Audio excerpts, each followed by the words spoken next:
Jail के अंदर गुजरे हुए 23 महीने में मैं फोन चलाना भी भूल गया। जेल के अंदर मुझे तो कोई फोन नंबर ही याद नहीं रहा और मैं तो बहुत अदना, बहुत छोटा सा इंसान हूं। आजम खान ने जब प्रेस से बात की तो इस तरह के शब्द थे। हालांकि आजम खान के शब्दों में अखिलेश को लेकर के नाराजगी साफ है।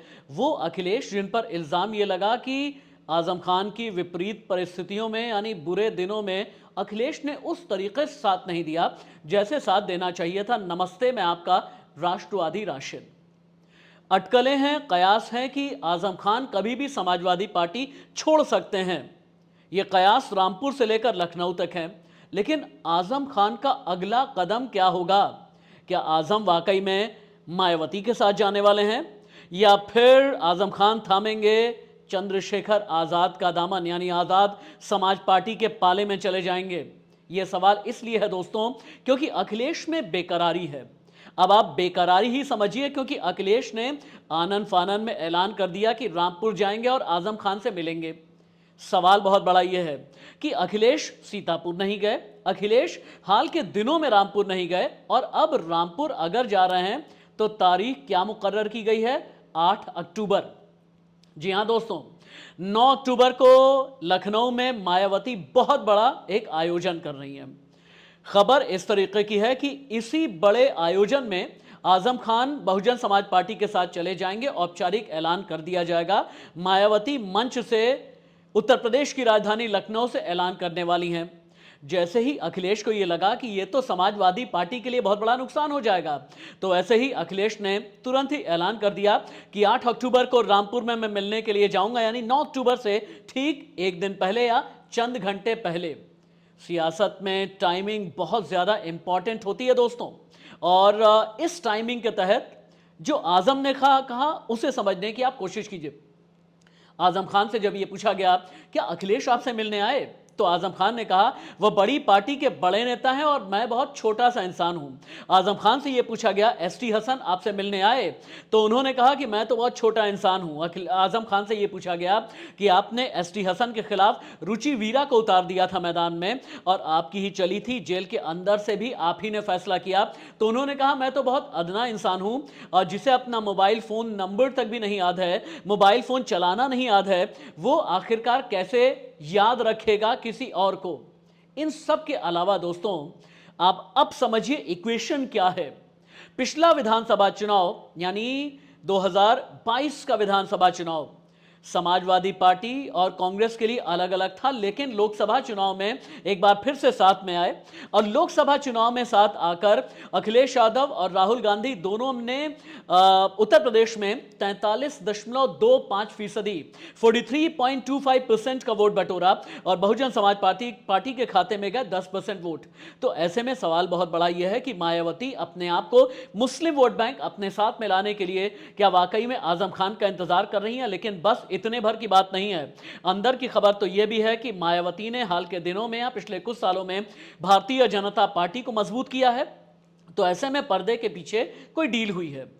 एक खबर और भी आ रही है कि आजम खान जब जेल में कैद थे उस दौरान उनकी पत्नी तंजीम फातिमा की मायावती के साथ में मुलाकात हुई है और ये मुलाकात कराने वाले जो फैसिलिटेटर हैं यानी जो मॉडरेटर हैं, जो मध्यस्थ हैं, वो भारतीय जनता पार्टी का कोई बड़ा नेता है। आप सोच करके आप देखिए, चंद महीने पहले तक कोई खबर ही नहीं थी कि आजम खान बाहर आने वाले हैं। एकाएक आजम खान को एक के बाद एक सभी केसेस में जमानत मिली।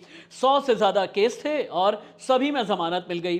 अंतिम समय में यह लगा कि शत्रु संपत्ति का मामला लाद कर अभी भी रामपुर पुलिस उन्हें जेल के अंदर कैद रखना चाहती है, सीतापुर जेल में ही, लेकिन एकाएक जमानत मिलती चली गई। तो क्या आजम खान के साथ में पर्दे के पीछे भारतीय जनता पार्टी और बहुजन समाज पार्टी की डील हुई है दोस्तों? इसमें एक किरदार है चंद्रशेखर आजाद इस पूरी सियासत में। चंद्रशेखर आजाद चूंकि दलित समाज को इंटैक्ट करने की कोशिश कर रहे हैं, मोबिलाइज करने की कोशिश कर रहे हैं उत्तर प्रदेश में, और यह बात मायावती को नागवार गुजर रही है। चंद्रशेखर आजाद रावण ने अपना दम, अपना प्रेजेंस, अपना एग्जिस्टेंस पिछले लोकसभा चुनाव में 2024 में दिखा दिया है और चंद्रशेखर आजाद को एक ऐसी मजबूती चाहिए, एक ऐसा कंधा, एक ऐसा पांव जमाने वाला चाहिए जो दलितों के साथ में मुस्लिम वोट बैंक को उनके साथ में लेकर के आए। लेकिन अगर चंद्रशेखर आजाद रावण की लकीर बड़ी हुई तो भारतीय जनता पार्टी के लिए चुनौती है। बीजेपी के लिए आसान तब होगा जब मायावती के साथ में आजम खान जाएं, क्योंकि पिछले कई विधानसभा चुनाव और लोकसभा चुनाव में मायावती ने इनडायरेक्टली एक तरीके से भारतीय जनता पार्टी के लिए माकूल परिस्थितियां यानी रेलेवेंट अपॉर्चुनिटीज क्रिएट की हैं। और जब माकूल परिस्थितियों की बात होती है दोस्तों, मतलब यह है कि जहां पर समाजवादी पार्टी का मुस्लिम कैंडिडेट था वहां पर मायावती ने मुस्लिम कैंडिडेट खड़ा किया, वोट का बिखराव हुआ, फायदा पहुंचा भारतीय जनता पार्टी को। आजम खान अगर मायावती के साथ जाएंगे तो मुस्लिम वोट बैंक एक बार फिर से बिखरेगा और छिटकेगा। यह बात बीजेपी को भी पता है और अखिलेश भी बहुत अच्छे तरीके से जानते हैं। और यही एक वजह है कि अखिलेश ने जब प्रेस कॉन्फ्रेंस करके कहा कि जब हमारी सरकार आएगी यानी समाजवादी पार्टी सरकार में आएगी तो आजम खान पर जितने भी मुकदमे हैं वो सभी वापस कर लिए जाएंगे। जब आजम से यह सवाल किया गया, पत्रकारों ने किया, तो उन्होंने ये कहा कि इसकी शायद नौबत ही नहीं आएगी। फिर आजम से मुलायम सिंह यादव को लेकर सवाल किया गया, उसे डक कर गए आजम और किसी भी तरीके का जवाब नहीं दिया।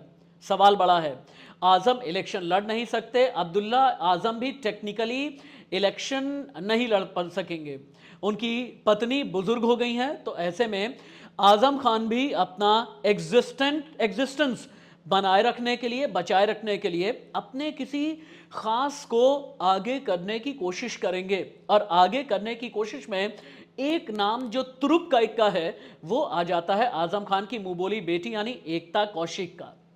दोस्तों, जेल जाने से पहले जो आखिरी इंटरव्यू आजम खान का किया मैंने ही किया था, उसमें अमर सिंह को लेकर के आजम खान ने कई विवादित बयान दिए। बाद में अमर सिंह ने एक एफआईआर यात्रा निकाली और एफआईआर यात्रा में एक एफआईआर जो आजम खान के खिलाफ है उसी इंटरव्यू को लेकर के है। हालांकि चूंकि मामला सब जुडिस है उसे लेकर के मैं बहुत ज्यादा टिप्पणी नहीं करूंगा, लेकिन आजम खान अपना तुरुप का इक्का क्या अपनी मुंहबोली बेटी के नाम से चलेंगे, जिनका नाम है एकता कौशिक, जो गाजियाबाद की रहने वाली हैं। 2 साल पहले सितंबर 2023 में जिनके घर पर रेड पड़ी थी इनकम टैक्स की, इस रेड में हालांकि बाद में वो आउटकम क्या रहा, उसमें क्या निकल करके आया, अपने आप में अभी भी एक बहुत बड़ा राज है। लेकिन एकता कौशिक ने मेरे साथ इंटरव्यू में कई बड़े इशारे दिए। एकता कौशिक ने यह बताया, एकता आजम खान को बब्बा कहती हैं और उनका यह कहना था उनका अपना अस्तित्व बब्बा से है, बब्बा के बाद अब्दुल्ला आजम। और जब मैंने उनसे यह सवाल किया तो एक आवाज, मैंने पूछा कि एक आवाज तो रामपुर में एकता कौशिक को भी पुकार रही है, तो एकता कौशिक का जवाब बहुत हद तक दिमाग से ज्यादा था और दिल से कम था। क्या आजम खान का तुरुप का इक्का एकता कौशिक होंगी? चंद महीने पहले का इंटरव्यू है और जैसे ही आजम खान जेल से बाहर आए मेरा दिमाग गया उस इंटरव्यू के एक एक शब्द पर। उस इंटरव्यू के एक एक शब्द में बड़ी खबर है आजम खान के लिहाज से, इंटरव्यू के एक एक शब्द में बड़ी खबर है उत्तर प्रदेश की सियासत के नजरिए से। इस इंटरव्यू का वो अहम हिस्सा जिसमें एकता कौशिक आजम खान को लेकर, अब्दुल्ला आजम, तंजीम फातिमा यानी खान फैमिली, रामपुर की खान फैमिली पर कई बड़े बयान दे रही हैं। आप सुनिए और इस लगभग 8 मिनट के हिस्से में क्या कुछ है समझने की कोशिश कीजिए, क्योंकि इशारा साफ है और इस रिपोर्ट का इशारा भी साफ है। आजम खान क्या समाजवादी पार्टी छोड़ेंगे? क्या आजम खान मायावती के साथ जाएंगे? क्या आजम खान के लिए ज्यादा मुफीद चंद्रशेखर आजाद होंगे जो अब दलित वोट बैंक की राजनीति में बहुत सीजन्ड हो चले हैं? यह बहुत बड़ा सवाल है। लेकिन आजम खान एक ऐसे मझे हुए पॉलिटिशियन हैं जिनकी जबान पर कुछ और दिल में कुछ और होता है और फैसला क्या कर ले जाएं ये किसी को भी पता नहीं होता। सवाल बड़ा यह भी है कि 8 अक्टूबर को अखिलेश मिलने जाएंगे, क्या उससे पहले ही समाजवादी पार्टी छोड़ देंगे आजम खान? ये सारे इशारे आपको इस 8 मिनट के उस हिस्से में मिलेंगे जो चंद दिनों पहले मैंने आजम खान की मुंहबोली बेटी एकता कौशिक के साथ बातचीत की है। उस इंटरव्यू का एक्सक्लूसिव हिस्सा एक बार आप देखिए, पूरी रिपोर्ट शीशे की तरह साफ हो जाए। आज मैं क्या कह करके पुकारूं आपको? कौन सी एकता कौशिक? बला की खूबसूरत एकता कौशिक, आजम खान की मुंह बोली बेटी एकता कौशिक, अखिलेश यादव की खास एकता कौशिक, समाजवादी पार्टी की नेता एकता कौशिक, क्या पुकारूं? राशि जी, आप मुझे इनमें सब में देख सकते हैं। मैं इन सब का एक एक हिस्सा हूँ। आप जिस तरीके से मुझे देखना चाहेंगे उस तरीके से मुझे देखिए, जिस तरीके से आप मुझसे बात करना चाहते हैं उसी तरीके से आप मुझसे बात कितनी मैच्योर हो गई है ना आप बात करने में, बातों को सवालों का सामना करने में, जिंदगी को जीने में। एक्सपीरियंस जिंदगी शायद बहुत कुछ सिखाती है राशि जी, आप भी जानते हैं। आपका भी एक्सपीरियंस हम जानते हैं, आपको मैं कब से जानती हूँ। आपने भी कितना कुछ हैंडल किया है। आप भी आज मुझे बहुत बदले बदले लग रहे हैं, बहुत मैच्योर लग रहे हैं, बहुत अलग लग रहे हैं पहले से। इतनी मैच्योर एकता कौशिक को देख करके मुझे बहुत अच्छा लग रहा है। अच्छा, थोड़ा मैं हर तरीके की आपसे बात करना चाहता हूँ और एक बात चाहता हूँ कि आपकी अपनी निजी ज़िंदगी पे भी बात हो। क्या आप नहीं जानते, या आज़म साहब नहीं जानते, या हम नहीं जानते, या दुनिया नहीं जानती कि आज़म साहब और अखिलेश जी एक हैं? क्या आप नहीं जानते कि आज़म साहब को अखिलेश जी से और अखिलेश जी को आज़म साहब से अलग नहीं किया जा सकता? क्या आप नहीं जानते कि अखिलेश जी के अलावा मुसलमानों का इस समय सबसे बड़ा मसीहा कोई नहीं है? मुझे ऐसा लगता है पर्सनली कि वो अखिलेश जी को प्रमोट करने के लिए, अखिलेश जी का मनोबल बढ़ाने के लिए वो चिट्ठी है। अखिलेश जी को और स्ट्रॉन्ग बनाने के लिए वो चिट्ठी की है। एक बात समझाइएगा मुझे। ऑफिशियली आपने, जहाँ तक मैं आपको जानता हूँ कि ऑफिशियली आपने आजम खान साहब की फैमिली के साथ रह करके बहुत संघर्ष किया। अच्छे नहीं बल्कि बुरे दिनों में आप ज्यादा साथ रहीं। जी। और वाकई अगर आपको उनकी मुंह बोली बेटी कहा जाता है तो बेटी रहने का फर्ज आपने उनके साथ भी निभाया, उनके बच्चों के साथ भी निभाया, उनकी बीवी के साथ भी आपने निभाया, रामपुर से लेकर के दिल्ली तक, दिल्ली से लेकर के लखनऊ तक। जी। लेकिन आपसे दुश्मनी फिर क्या होगी? वो दुश्मनी आपसे थी या आप कहना चाहती हैं कि आजम खान से थी?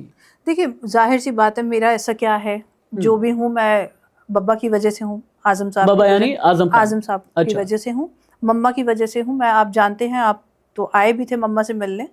वैसे एक बात यहाँ पर याद दिलाना चाहूंगा कि आजम खान के जेल जाने से पहले जो आखिरी डिटेल्ड इंटरव्यू किया था वो मैंने ही किया था आजम बिल्कुल। साहब का, और आप उसमें विटनेस भी थी। खैर, वो एक ज़माने की बात है। अब एक था, हाँ, मैं ये पूछने की कोशिश कर रहा था, कभी ये लगा नहीं कि जैसा आप कह रही हैं, मैं अभी तक नहीं मानता जब तक अदालत नहीं मान जाती ना, तो मैं आपको ये कहूँगा कि आप अपराधी हैं, ना ये कहूँगा कि आपकी क्लीन चिट आपको देता हूँ, मेरे पास हक नहीं है। लेकिन कभी तो जहन में ये आया होगा ना कि अब मुझे बीजेपी ज्वाइन कर लेनी चाहिए, बीजेपी का वक्त बहुत अच्छा चल रहा है, बीजेपी बहुत अच्छी पॉलिटिक्स करती है। कभी तो आया होगा? नहीं, कभी नहीं, कभी भी नहीं। मतलब आप ये समझ लीजिए, अगर मैंने उन्हें अपना बाप माना है तो मैं उनके साथ खड़ी हूँ, तो कुछ सोच समझ के खड़ी हूँ ना। बीजेपी का ख्याल कभी ज़िंदगी में मेरे दिमाग में नहीं आया। मैं डे वन से, आप जब से मैंने पॉलिटिक्स समझनी शुरू करी है, मैं 10-11 साल की थी, मैं तब से ही आई वॉज इनटू समाजवादी विचारधारा। हालांकि फैमिली मेरी कांग्रेस से थी, I used to love Congress, but अब मैं, जब से मैंने होश संभाला लेकिन है। समाजवादी विचारधारा ये लोहिया जेपी की तो अब कही नहीं जाती, ये मुस्लिम यादव की कही जाती है। नहीं, ये सब गलत परसेप्शन है। ये अखिलेश जी की समाजवादी है, ये नई समाजवादी है, ये नई सोच है इसमें। और मुझे ऐसा लगता है इसमें सबको साथ लेके चला जाता है। जैसे आप जानते हैं, पीडीए को इस बार हमने बहुत फोकस किया है, जिसमें आप सब चीज़ों को लेकर आए हैं। डाउन होती है ना। एकता, आजम खान कुछ और भी चीज़ कहा करते थे। आजम ने कहा इनकम टैक्स वालों से जिस ज़माने में रेड पड़ी तो उन्होंने कहा कि भाई दूध बेचने से लगभग 20,000 रुपये मिल जाते हैं, इसी से घर का काम हो जाता है। ये बात फैक्ट है। ये बात फैक्ट है। हाँ, ये बात फैक्ट है। उनका डेयरी है जिसे डे बाय डे जनरेट होता है और उसी से उनका घर चलता है, ये मैं देखा हुआ है। हाँ, बिल्कुल ठीक बात है। ये लोगों का गलत परसेप्शन है कि वो आज भी देखिए कितनी छोटी सी गली में रहते हैं।